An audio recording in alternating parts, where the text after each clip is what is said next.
নমস্কার বন্ধুরা, আমার চ্যানেলে স্বাগত। আমি আজকে বানাবো তালের সেদ্ধ পুলি পিঠে। তার জন্য নারকেল নিয়ে নিয়েছি, খানিকটা চিনি দিয়ে দেবো, আর 2 হাতা লিকুইড দুধ দিয়ে দেবো, আর সামান্য একটু এলাচের গুঁড়ো দিয়ে ভালো করে আগে পুরটাকে আমি তৈরি করে ঠান্ডা করে নেব। আর 2 কাপের মতন আমি চালের গুঁড়ো নিয়েছি। এটাকে ভালো করে আমি ছাঁকনির সাহায্যে ছেঁকে নেব, কারণ অনেক নোংরা থাকতে পারে, গোটা গোটাও থাকতে পারে। সেই জন্য আমি কেনা চালের গুঁড়োই নিয়েছি।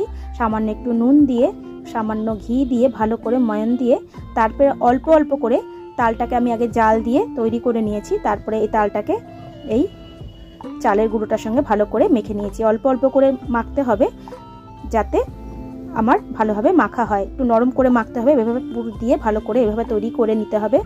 জালির মধ্যে একটু তেল মাখিয়ে নিয়ে তারপরে এই পিঠেগুলো দিয়ে আমি জলের মধ্যে ভাপিয়ে নেব।